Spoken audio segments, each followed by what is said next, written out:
የህወሓት ቡድን የራሱን አመራሮች ልጆችን በውጭ ሀገራት በቅንጦትና በምቾት በማኖር ለነገው የስልጣን ባለቤትነት ሲያዘጋጁ በክልሉ የሚገኙ ወጣቶችን ግን ዳግም ለጦርነት ማገዶ በማዘጋጀት ላይ ይገኛል። ይሄ የኛ ጉዳይ አይደለም።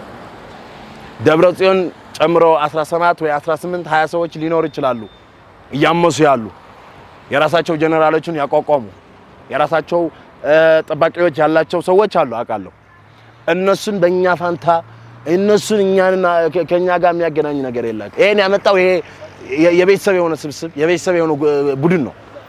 ይሄንን መቋቋም ወይም ደግሞ ይበቃል ማለት ያለብን እኛ ወጣቶች ይበቃዋል። እስካሁን ዘርፈዋል፣ እስካሁን ሰርቀዋል፣ ሀብት ንብረት አፍርተዋል፣ ቤተሰቦቹ ውጭ ላይ አኑረዋል።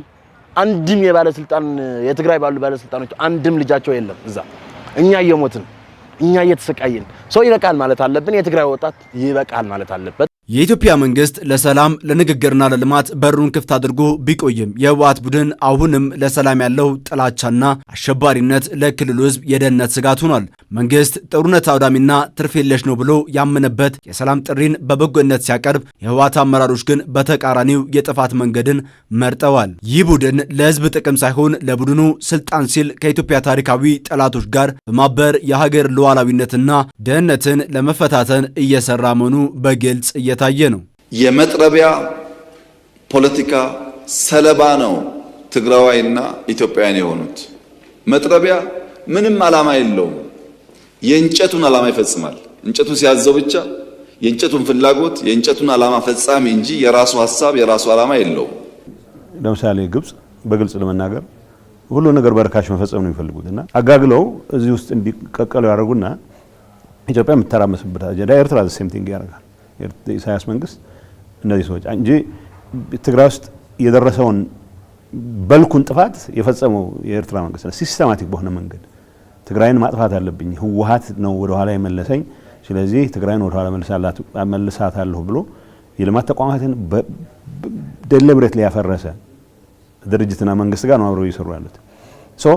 ለራሳቸው ህልውና ሲሉ የማያስይዙት ሀብት የለም እና የትግራይን ህዝብ ነው አሁን ኮላተራል እያስያዙ እድሜያቸውን ለማራዘም ጥረት እያደረጉ ያሉ። ከጭቆናውና ከጦርነት ማገዶነት ለመዳን በመቶ ሺዎች የሚቆጠሩ የትግራይ ወጣቶች በየቀኑ ክልሉን እየለቀቁ ወደ አጎራባች የኢትዮጵያ አካባቢዎች በመሰደድ ላይ መሆናቸው ተረጋግጧል። በትግራይ ህዝብ ላይ ህልውና አደጋ ነው እየፈጠረ ያለው።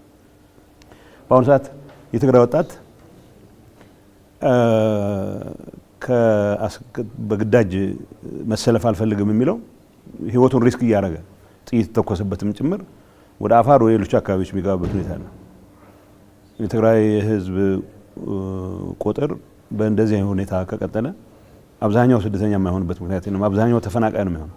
መቶ ሺዎች እየተፈናቀሉ ነው ወደ ሌሎች ኢትዮጵያ ክፍሎች ማለት ነው። ስለዚህ ይሄ ድርጊት ዝም ብሎ የስነ ልቦና ስብራት ማህበራዊ ቀውስ በሚል ያለው የምትገልጸው ንጹህ ወንጀል ነው እየፈጸመ ያለው ይሄ አመራር። በዛ ልክ ነው መጠየቅም ያለበት። ዛሬም የትናንት ማንነቱን ያልዘነጋ ህወሓት የትግራይ ወጣቶችን ለከፋ የሰብአዊ መብት ጥሰትና ለሰዎች ዝውውር በማዳረግ ላይ ተጠምዷል። የቡድኑ የጥፋት ጉዞ ከቀድሞ አውዳሚ ጦርነት ተሻግሮ አሁን ላይ የክልሉን ወጣቶች በግዳጅ በመሸጥ ላይ መሆኑ እየተጋለጠ ነው።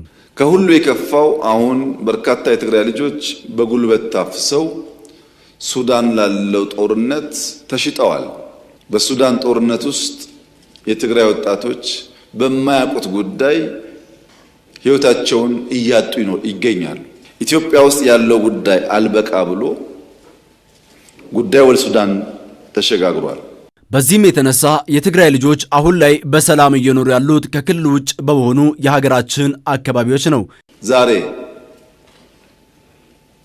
በትግራይ ውስጥ ከሚኖር ትግራዋይ በላይ በሰላም ወጥቶ መግባት የሚችል አፈሳ የማይካሄድበት በደሴ፣ በጎንደር፣ በባህር ዳር፣ በአዲስ አበባ፣ ቢሾፍቱ፣ አዳማ፣ አርባ ምንጭ፣ ሐዋሳ ያለ ትግራዋይ ትግራይ ካለው ሰው በላይ ሰላም አለው።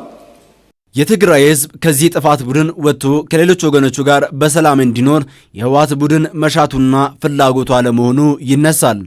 የሰላም ስምምነት እኮ ሲፈረም በሰላማዊ መንገድ ዓላማችንን እናስፈጽማለን የሚል እምነት ስለታት ኦልሞስት የትግራይ ህዝብ ከዳር እስከ ዳር 100% ሊባል በሚቻል ደረጃ የሰላም ስምምነቱ ደጋፊ ነው። ግን የሰላም ስምምነቱ ጥቅሜን አደጋ ላይ ይጥላል ብሎ ያሰበ የወንጀለኞች ስብስብ ግን አሁንም ወጣትን እያስገደደ ሌላ ዙር ጦርነት ውስጥ ካልገባሁ እያለ ቀረርቶ የሚያሰማበት ሁኔታ ነው ያለው።